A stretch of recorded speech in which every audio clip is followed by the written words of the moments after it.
Thank you. So I still remember the feeling I had after high school graduation. I looked around at all these people who were all happy and celebrating. I was like, I don't want to celebrate with these people. And these people don't want to celebrate with me. I wasn't really sure why, but I knew that I looked back at my high school career, it was just filled with like so much regret and failures of one kind or another.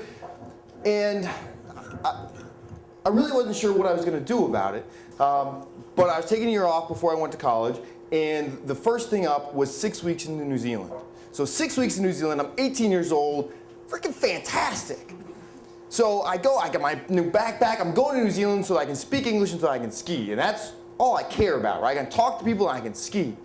So I'm on the plane from LA to Auckland, and I have no problem sleeping on a plane. So finally I wake up, I wake up and I'm playing with this kid next to me, and finally we're like probably beginning our descent. And a woman next to me turns, she's like, so, what's your itinerary?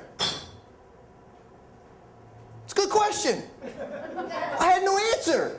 I was going to spend 6 weeks on the other side of the world, and I had no idea what I was doing. I said, well, I have this guidebook, and I know there's a hostel with a travel agency in it. I'm going there. And that's all I knew. So I get there, I go out, it's like 4 o'clock in the morning, it's raining, I get a shuttle bus, I go from the airport into Auckland, I get to this hostel, of course, the travel agency's not open yet. I don't even know how hostels work, and so like, yeah, okay, we'll give you a room, and so after a little while I get to go up to the room, I go up to the room, and I'm just sitting there for a minute, some guy walks into the room. He's like, hey, how you doing? Oh, so this is what it means to be in a hostel. I'm like, this is my hotel room. This some guy just walks in, and he's already got stuff there. I'm like, oh, that's your stuff. So I go down, and I go down the lobby. I'm waiting for the travel agency to open, and so I sit and I read. So I'm reading for a while. Travel agency opens. I go up there. I'm here for 6 weeks.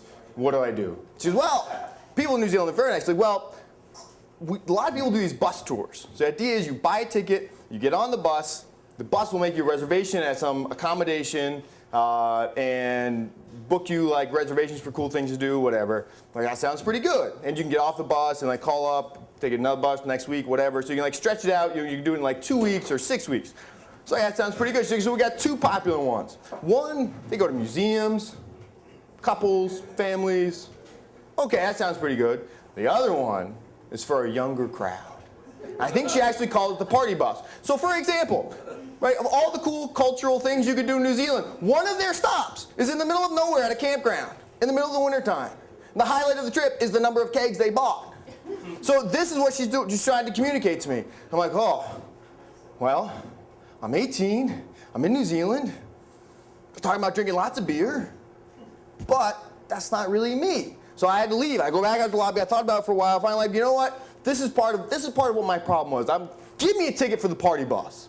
Right, so she gives me a ticket. I go out into Auckland, it's raining, I have no idea, I have no clue what I'm doing. I'm an 18-year-old idiot in New Zealand walking around Auckland being like, well, okay, so I'm trying to find this building, I can't find it, I'm too embarrassed to ask for directions. I don't even know if it's testosterone or what, but I'm too embarrassed to ask for directions, so I'm walking around lost in the rain, so I go back to the hostel, I read for a while in the lobby, I go out to get dinner or whatever.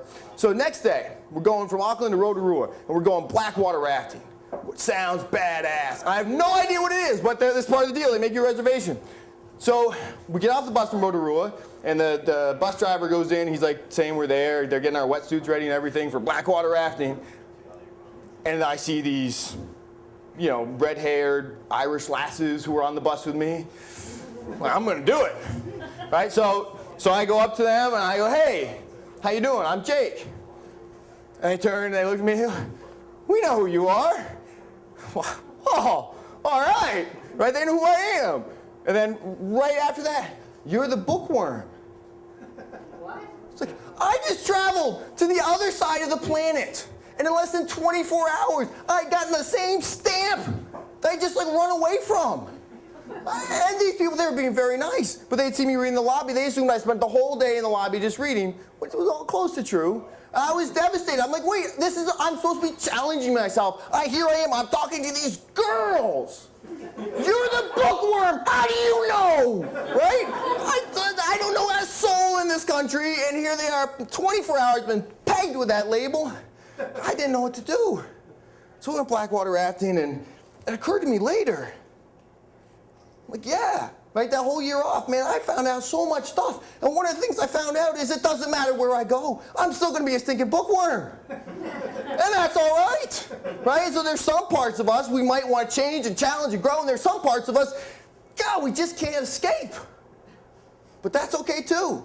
And I am forever thankful for those two girls from Ireland for helping me understand, right, that some things you can run to and some things, you can't run away from. Thank you.